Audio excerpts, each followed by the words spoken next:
Hello everyone. आज start करते हैं हम लोग वेव ऑप्टिक्स। वेव ऑप्टिक्स क्या होता है? Study of wave nature of light. Light का जो वेव नेचर है उसकी स्टडी को हम लोग बोलते हैं वेव ऑप्टिक्स। और लाइट का आप जानते हैं ड्यूअल नेचर होता है। लाइट का ड्यूअल नेचर है। ड्यूअल का मतलब ये होता है कि उसके अंदर वेव नेचर भी होता है, उसके अंदर पार्टिकल नेचर भी होता है, दोनों नेचर होते हैं। क्लियर हो रहा है? उसके अंदर दोनों नेचर है, वेव नेचर भी होता है और पार्टिकल नेचर। तो ये जो टॉपिक हमारा है इसमें हम लोग वेव नेचर के बारे में पढ़ेंगे। हम लोग वेव नेचर को स्टडी करेंगे। क्लियर हो रहा है कि नहीं?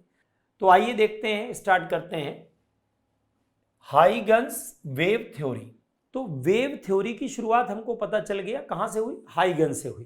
ठीक, इसके पहले क्या था? कॉर्पसल थ्योरी, उससे हमको कोई लेना देना है नहीं।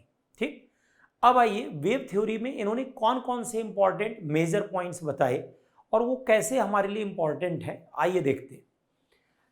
सबसे पहला पॉइंट उन्होंने बताया, every point on the luminous source of light is a centre of disturbance and gives out waves in all directions. ये करता क्या है? वेव्स देता है ऑल डायरेक्शंस। क्लियर? जो ल्यूमिनस सोर्स होता है उसके अंदर जितने पार्टिकल होते हैं वो वाइब्रेशंस डेवलप करते हैं और उस वाइब्रेशन के बाद ईथर के पार्टिकल, ये बड़ी इंपॉर्टेंट बात है, these waves set ether particles into vibrations. ये जो वेव होती हैं वो ईथर के पार्टिकल, इन्होंने एक मीडियम सपोज किया ईथर, और उन्होंने कहा कि जो लाइट के जो वाइब्रेशंस हैं, वेव्स हैं, वो ईथर पार्टिकल को वाइब्रेट कराती हैं और वो ईथर पार्टिकल क्या करते हैं? वेव को आगे प्रोपेगेट कराते हैं। हालांकि आगे चल करके लोगों ने इसको सही मान लिया कि ऐसा भी होता है कि कोई मीडियम है, स्पेस में ईथर है। इस पर एक दो नॉवेल भी लिखे गए, एक मूवी भी हॉलीवुड में बनी है, लेकिन ये था नहीं, ये हाइपोथेटिकल था। ये प्रैक्टिकली एग्जिस्ट करता है, इस बात का कोई और प्रैक्टिकली हमको चीज़ मिली नहीं। तो ये पहला जो पॉइंट उनका था, इंपॉर्टेंट इस बात पर है कि इन्होंने पहली बार वेव थ्योरी बोली और इन्होंने बोला उस वेव से, वेव जो आपके निकल के आ रही है वो ईथर के पार्टिकल को वाइब्रेट करती है। तो यहां तक एक बात आई कि वेव की बात आ गई। अब आइए सेकंड पॉइंट। सेकंड पॉइंट क्या कहता है? The continuous locus of all ether particles vibrating in the same phase is called wave front. लेकिन ये जो दूसरी चीज है ये बड़ी इंपॉर्टेंट है। इसने कहा कि जो मीडियम है, मीडियम के जो पार्टिकल सेम फेज में वाइब्रेट करेंगे, अब ईथर का नाम भूल जाओ, मैं ईथर वर्ड ही नहीं यूज कर रहा हूं, मैं कह रहा हूं मीडियम। अगर कोई मीडियम है जिसमें कि वेव जा रही है इलेक्ट्रोमैग्नेटिक, तो उसमें जितने पार्टिकल सेम फेज पर वाइब्रेट करेंगे उनको मिलाकर के जो प्लेन बनता है उसको वेव फ्रंट कहा जाता है। उसको क्या कहा जाता है? उसको वेव फ्रंट कहा जाता है। That is called wave front. Clear हो रहा है कि नहीं? तो यहां पर एक नई बात उन्होंने बताई कि एक ऐसा प्लेन जहां पर सारे के सारे पार्टिकल सेम फेज में वाइब्रेट करें, इसको वेव फ्रंट कहते हैं। ये P1, ये P2, ये P3, ये P4, ये सारे के सारे पार्टिकल जो हैं ये सारे के सारे सेम फेज में है। P1, P2 and so on are in same phase, are in same phase. ये सारे के सारे पार्टिकल सेम फेज में है। क्लियर हुआ? They all the particles are in same phase. इतना समझ में आ गया आपको कि नहीं आ गया? ठीक, तो अब मेन बात ये पता चली कि इन्होंने वेव फ्रंट का कॉन्सेप्ट दिया और उस वेव फ्रंट की कुछ प्रॉपर्टीज हैं जिनसे हम लाइट के वेव नेचर को और एक्सप्लेन कर सकते हैं। तो आइए देखते हैं कौन कौन सी और प्रॉपर्टीज वेव फ्रंट की हैं। ये तो समझ में आ गया कि वेव फ्रंट का मीनिंग होता है कि जितने पार्टिकल उसके ऊपर होंगे सारे सेम फेज में होंगे। अब वो ईथर है, कोई और है, वो नाम पे मत जाइए, ठीक है ना? तो ईथर का जो कॉन्सेप्ट सही है कि गलत है, इस पे हम लोग डिस्कशन नहीं करेंगे। हम लोग डिस्कशन करेंगे कि आखिर जो वेव फ्रंट का कॉन्सेप्ट है वो हमारे कैसे काम आएगा। आइए देखा जाए। Next point, for a point source of light the wave front is spherical in shape with source lying at centre. अब ये बता रहे हैं वेव फ्रंट की शेप। वेव फ्रंट की शेप इन्होंने बताई पॉइंट सोर्स के लिए। इन्होंने कहा जैसे ये पॉइंट सोर्स है तो इसके चारों तरफ जो आपका वेव फ्रंट बनेगा वो स्फेरिकल बनेगा। क्लियर है कि नहीं? स्फेरिकल बनेगा। ये स्फेरिकल वेव फ्रंट होगा, ये स्फेरिकल वेव फ्रंट होगा। ये वेव हर डायरेक्शन में जा रही हैं, that is spherical wave front. याद रहेगा, पॉइंट सोर्स है, हर डायरेक्शन में वेव जाएंगी, इधर भी देखो जा रही है, इधर भी जा रही है, इधर भी जा रही है, हर डायरेक्शन में वेव जा रही है। और ये जो डायरेक्शंस में जा रही हैं इसको क्या कहा जाता है, वेव फ्रंट कहा जाता है। ठीक, अगला, when the source of light is linear, अगर लीनियर है, मान लीजिए ये कोई रॉड शेप की है, ये सोर्स बना लिया जाए, तो ये देखो इसके चारों तरफ जो वेव फ्रंट होगा ये कैसा होगा, सिलेंड्रिकल होगा, ये कैसा होगा, सिलेंड्रिकल हो जाएगा।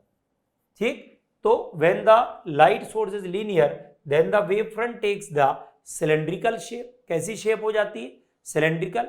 If a point or linear source is placed at infinity then the portion of spherical or cylindrical wave front is limited to a small region. बहुत बढ़िया बात। अगर सोर्स कैसा भी हो, पॉइंट है, लीनियर है, कोई भी है, अगर इन्फिनिटी पर रखा है, बहुत दूर रखा है, तो ये जो शेप होती है ये ऑलमोस्ट प्लेन हो जाती है। इसी को हम लोग बोलते हैं प्लेन वेव फ्रंट। ये देखो, ये आपका वेव आ रही है, देखो ऐसे, और यहां पर जो वेव फ्रंट बनेगा ये कैसा होगा, प्लेन वेव फ्रंट बनेगा, that is plane wave front. Clear, तो ये हमारा प्लेन वेव फ्रंट बनेगा। अच्छा, वेव फ्रंट की कुछ प्रॉपर्टीज हैं, उन प्रॉपर्टीज को देखो, एक तो साफ दिख रही है, क्या, कि जो वेव फ्रंट होता है ये वेव के साथ परपेंडिकुलर होती है। याद रहेगा, जो वेव फ्रंट होता है वो वेव के साथ परपेंडिकुलर होती है। अब अगर वेव के साथ ये परपेंडिकुलर हो गई, इसका मतलब है कि यहां पर जितने पार्टिकल आएंगे हर तरफ इक्वल डिस्टेंस पे होंगे, तो अपने आप सेम फेज में हो जाएंगे। भाई सोर्स से अगर इक्वल डिस्टेंस पर है तो ये सेम फेज में हो गए। तो पहली प्रॉपर्टी तो ये है, और भी प्रॉपर्टीज है, आइए देखते हैं कौन कौन सी हैं। ये देखिए, अब ये शुरुआत जो हो रही है ना, ये आपके वेव फ्रंट की प्रॉपर्टीज की ही हो रही है। कौन कौन सी है प्रॉपर्टी, देखिए, every point on the wave front is a centre of new disturbance giving out secondary wavelets. These secondary wavelets travel out in all directions with the same speed as that of light. समझिए आप कुछ, क्या हो रहा है कि जो wave front होता है, वेव फ्रंट के अंदर जितने पॉइंट होते हैं सारे के सारे न्यू सोर्स बन जाते हैं। क्या बन जाते हैं, न्यू सोर्स। कैसे, ये देखो, जैसे कि मान लो ये पॉइंट P1 है, ये पॉइंट P2 है, ये पॉइंट P3 है। क्लियर, ये हमारा P1, P2, P3, ये P1, P2, हर तरफ देखो वेव जा रही है, P1 है, P2 है और P3 है। P1 से भी हर तरफ वेव जाएगी, P2 से भी हर तरफ वेव जाएगी, और ये जो वेव जाती हैं इनको बोला जाता है सेकेंडरी वेवलेट्स। क्या बोला जाता है, सेकेंडरी वेवलेट्स बोला जाता है।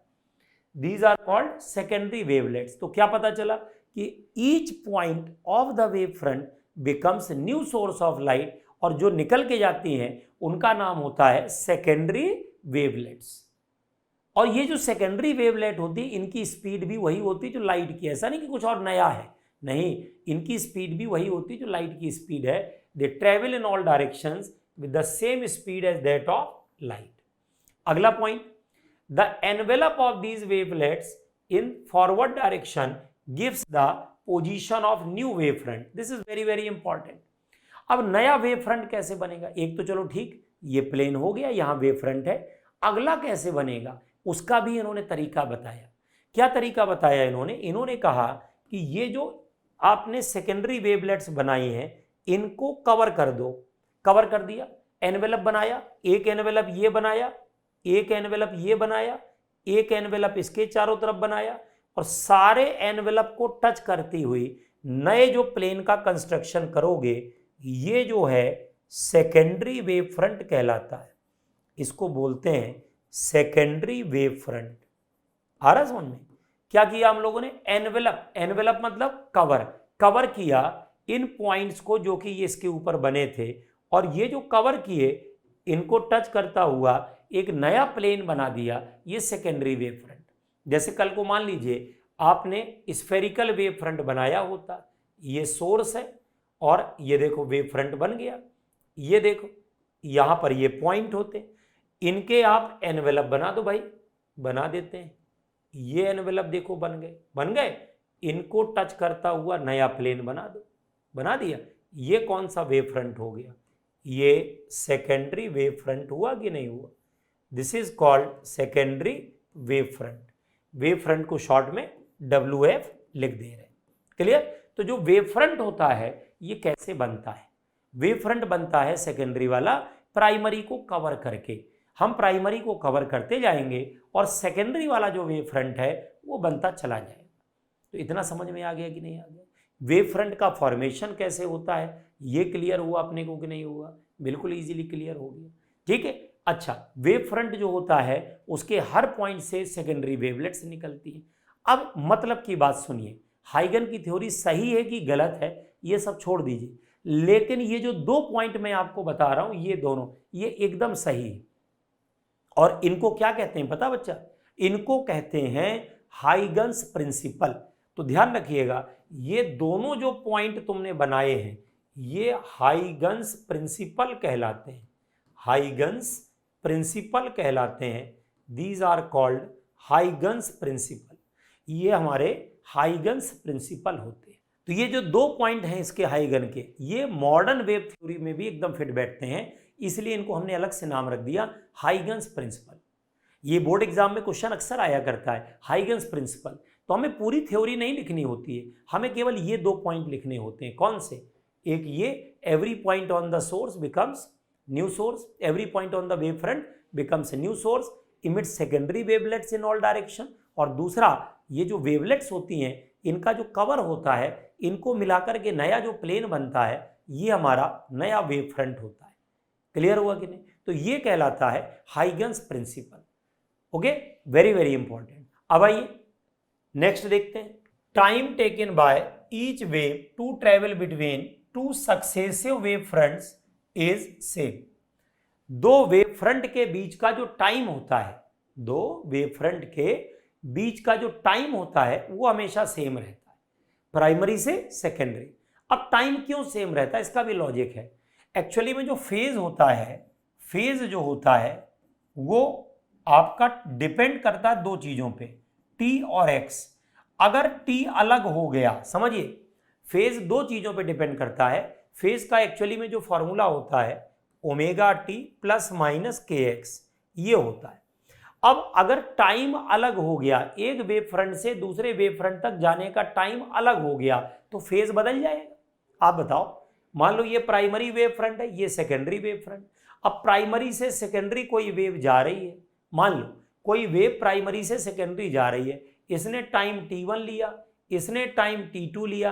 अरे तो भाई यहां पर फेज कुछ और होगा, हर पार्टिकल का फेज अलग अलग नहीं हो जाएगा, इसका कुछ और फेज होगा, इसका कुछ और होगा। समझो भाई, एक T1 टाइम बाद पहुंची, एक T2 टाइम बाद पहुंची, कहां से फेज सेम हो जाएगा? नहीं होगा ना। फेज सेम होने के लिए जरूरी क्या है? फेज सेम होने के लिए जरूरी है कि टाइम सेम होना चाहिए। Time must be same, time must be same. तो फेज सेम कब होता है? जब टाइम सेम रहता है, time will be same. Clear हो रहा है कि नहीं हो रहा है? तो यहां इंपॉर्टेंट बात है। क्लियर? तो ये हमारा फेज 2 चीजों पर डिपेंड करता है, एक T और एक X, एक T और एक X। इसलिए मैं कह रहा हूं टाइम सेम होना चाहिए। ठीक। अगली बात, the wave properties of light predominate at low frequencies while corpuscle properties predominate at higher frequencies. अगर मान लीजिए क्या है, लो फ्रीक्वेंसी है तो वेव नेचर डोमिनेट करेगा, और अगर हाई फ्रीक्वेंसी है तो पार्टिकल नेचर डोमिनेट करेगा। समझ रहे होंगे क्यों? क्योंकि एनर्जी जो वेव की होती है वो hν होती है। तो hν फ्रीक्वेंसी बढ़ गई तो ये क्वांटाइज्ड वाली जो एनर्जी है इसका प्रोपोर्शन बढ़ गया, या इस तरीके से हम एक्सप्लेन ज़्यादा अच्छे से कर सकते हैं। क्लियर और नॉट? तो ये हाइगन की वेव थ्योरी है। इसमें 2 पॉइंट ऐसे हैं जिनको हम लोग प्रिंसिपल बोलते हैं। क्यों बोलते हैं? क्योंकि वो प्रूवन है, उनको हम कहीं भी यूज़ कर सकते हैं, मॉडर्न थ्योरी में भी यूज़ कर सकते हैं। अब आइए मैं आपको बताता हूं कि हाइगन थ्योरी का यूज करके हम कैसे रिफ्लेक्शन और रिफ्रैक्शन के लॉस को प्रूव करेंगे। समझ रहे हैं आप? रिफ्लेक्शन और रिफ्रैक्शन को भी आप प्रूव कर सकते हैं with the help of Huygens theory. तो आइए सबसे पहले प्रूव करते हैं लॉ ऑफ रिफ्लेक्शन। सबसे पहले प्रूव किया जाए लॉ ऑफ रिफ्लेक्शन। और रिफ्लेक्शन का जो लॉ है वो क्या होता है? आप भी जानते हैं कि एंगल ऑफ इंसिडेंस और एंगल ऑफ रिफ्लेक्शन आपस में बराबर होते हैं। क्लियर? एंगल ऑफ इंसिडेंस और एंगल ऑफ रिफ्लेक्शन आपस में बराबर होते हैं। Angle of incidence is equal to angle of reflection. Clear हो रहा है कि नहीं? तो लॉ ऑफ जो रिफ्लेक्शन हमारा होता है, लॉ ऑफ रिफ्लेक्शन, इसमें एक और है लेकिन वो प्रूव करने की जरूरत नहीं है। Angle of incidence equal to angle of reflection. आइए ये डायग्राम बनाते हैं। ये आपका मान लीजिए मिरर है, ठीक। अब ये देखिए, यहां से एक वेव आई, एक वेव हमारी ये आ रही है, ऐसे आ रही है, रिफ्लेक्शन हुआ। एक वेव कैसे गई देखो, ये वेव ऐसे गई रिफ्लेक्ट होकर के, और ये वेव रिफ्लेक्ट होकर ऐसे गई, गई कि नहीं गई? यहां पर क्या हो रहा है कि यहां जो है एक नॉर्मल हो गया, एक नॉर्मल ये हो गया, ठीक।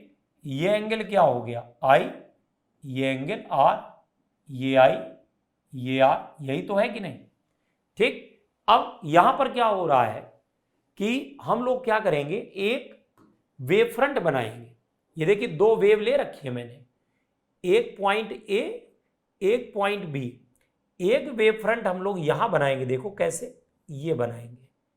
एक वेव फ्रंट हमारा ये बनेगा, इसका नाम AC, और दूसरा जो वेव फ्रंट हमारा बनेगा वो यहां बनेगा, ये BD। अब ये बने कैसे हैं ये बताता हूं मैं, हालांकि कोई पूछता नहीं है लेकिन मैं बता दे रहा हूं। जितनी देर में वेव नंबर 1 यहां से कहां पहुंचेगी, यहां तक, उतनी देर में वेव नंबर 2 यहां से यहां पहुंच जाएगी। समझो, यहां पर जो AC है ये प्राइमरी वेव फ्रंट है, ये हमारा प्राइमरी वेव फ्रंट है, और जो दूसरा वाला है आपका BD ये सेकेंडरी वेव फ्रंट है, ये हमारा सेकेंडरी वेव फ्रंट है। एक प्राइमरी वेव फ्रंट हो गया और दूसरा कौन सा हो गया, सेकेंडरी वेव फ्रंट हो गया। ये देखो A से C ये प्राइमरी है और D से B ये हमारा कौन सा है, सेकेंडरी है। तो A से C जो है वो प्राइमरी वेव फ्रंट है और B से D हमारा क्या है, सेकेंडरी वेव फ्रंट है ना। यही तो हो रहा है कि नहीं, एक प्राइमरी एक सेकेंडरी। बना कैसे, A वाले पर हमने बनाया AC और B वाले पॉइंट पर हमने कौन सा बनाया, BD। बनाया कि नहीं बनाया? जितना टाइम, सुनो, जितना टाइम A से लेकर के और D तक जाने में लगेगा उतना ही टाइम कहां से कहां तक लगेगा बताओ, C से B तक लगेगा। C से B तक का टाइम सेम, क्यों? उसका रीजन क्या है, प्राइमरी वेव फ्रंट से सेकेंडरी वेव फ्रंट तक जाने का टाइम सेम होता है, तो दोनों टाइम सेम है। जितना टाइम C से लेकर के B तक ये लगेगा यहां तक, उतना ही टाइम यहां से यहां तक लगेगा। ये टाइम दोनों सेम होंगे। क्यों सेम होंगे? एक वेव फ्रंट यहां मिल रहा है, एक वेव फ्रंट यहां मिल रहा है। जब दोनों वेव फ्रंट मिल रहे हैं इसका मतलब time will be same. Time हमारा क्या रहेगा बताओ, सेम रहेगा, टाइम विल बी सेम। ठीक, यहां तक समझ में आ गया। अब देखिए हमें दो ट्रायंगल बिल्कुल साफ दिख रहे हैं, कौन कौन? एक ट्रायंगल हमें कौन सा दिख रहा है, ACB, और दूसरा ट्रायंगल कौन सा दिख रहा है, ADB। ये दो ट्रायंगल बन रहे हैं भाई। एक ट्रायंगल कौन सा है बोलो, ACB, और एक कौन सा है, ADB। ये दो ट्रायंगल हमारे बन रहे हैं और इन दोनों ट्रायंगल की खास बात देखो, ये दोनों सिमिलर है। क्यों सिमिलर है? वैसे तो कॉन्ग्रुएंट है, सॉरी सिमिलर नहीं कॉन्ग्रुएंट है। क्यों? क्योंकि यहां पर ये देखो एक साइड एकदम सामने कॉमन है कॉमन। ये देखो AB दोनों में कॉमन है, AB साफ साफ दिख रहा है कॉमन है। Angle ADB is equal to angle ACB, ये दोनों इक्वल हैं और ये दोनों 90 हैं, दोनों 90 हैं। क्लियर है कि नहीं? अब इसके बाद क्या हो रहा है, यहां से यहां तक ये देखो C से B, और ये दोनों सेम है, कौन कौन, C से B और कौन सा, A to D दोनों सेम है। ये एक्चुअली V इंटू टी आ जाएगा, स्पीड इंटू टाइम। क्यों स्पीड इंटू टाइम? क्योंकि एक से दूसरे में जाने का टाइम सेम होता है, प्राइमरी से सेकेंडरी। फिर देखिए एक एंगल देखो 90 का है, यहां पर ये कॉमन है, और ये देखो यहां से यहां तक ये तो यहां से यहां तक ये सेम है। अब ये देखो यहां पर क्या हो रहा है, ये एंगल तुम्हारा आई है, ये देखो ये 90 माइनस आई आया कि नहीं आया, कहां तक, ये पूरा यहां तक, ये 90 माइनस आई तो ये देखो आई होगा। ऐसे यहां पर आर तो ये वाला आर हो गया। तो यहां पर कौन सा एंगल, देयरफॉर एंगल कौन सा, angle C A B is equal to angle D B A, यही तो आई है। और ये कौन सा एंगल है, आर, दोनों इक्वल। अगर दो ट्रायंगल कॉन्ग्रुएंट हैं तो सारे एंगल इक्वल होते हैं, सारी साइड इक्वल होती हैं, तो एंगल प्रूफ हो गया। तो प्रूफ हो गया कि नहीं।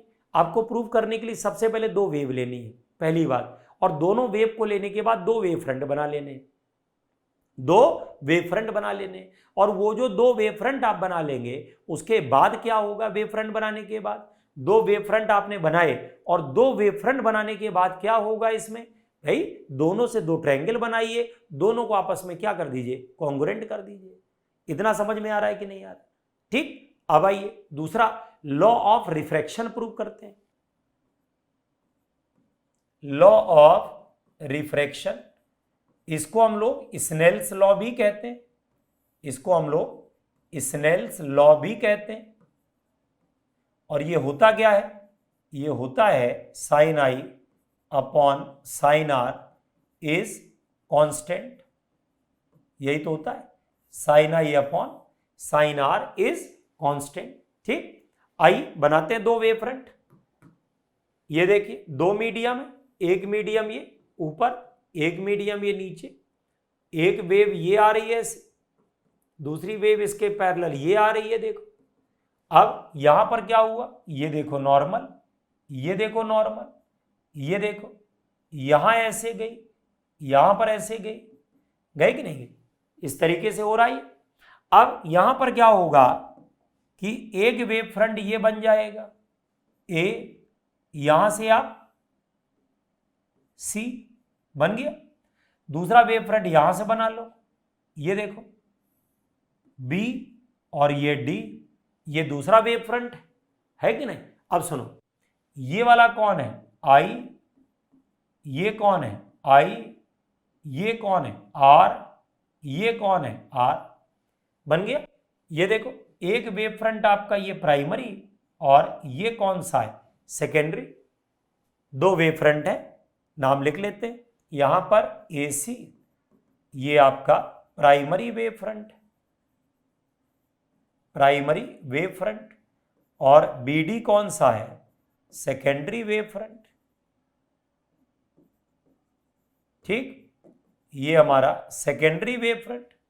तो यहां पर क्या हो गया, एक प्राइमरी और दूसरा सेकेंडरी।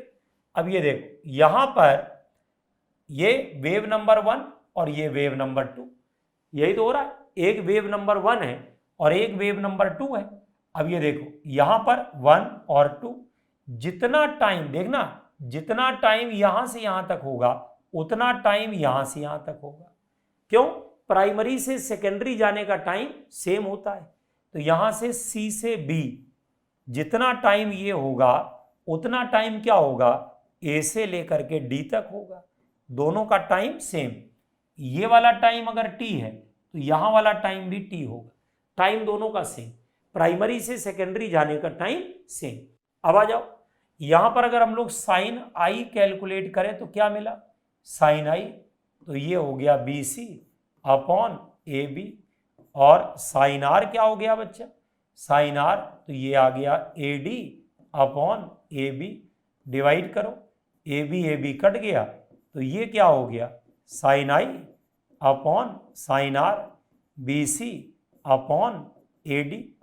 बी सी ऊपर स्पीड v1 नीचे v2, तो ये कितना हो गया v1t, ये कौन सा हो गया v2t, कैंसिल हो गया v1 अपॉन v2, ये रेशो है। अब बताइए साइन आई और साइन आर का रेशो v1 अपॉन v2, ये तो कांस्टेंट है, क्यों भाई, साइन आई और साइन आर का जो रेशो है ये आपको v1 अपॉन v2 मिल रहा है, ये तो कांस्टेंट है, यही तो प्रूव करना है। अब एक मजेदार बात और पता चली कि यहां पर स्नेल ने केवल बोला था कि ये कांस्टेंट होता है, लेकिन हाइगन थ्योरी से ये पता चला ये कांस्टेंट कितना होता है, V1/V2 होता है। ये जो आप लिखते हो ना कि रिफ्रैक्टिव इंडेक्स की वैल्यू V1/V2 होती है, ये आपको हाइगन थ्योरी से मिली है, फ्रॉम हाइगन्स थ्योरी।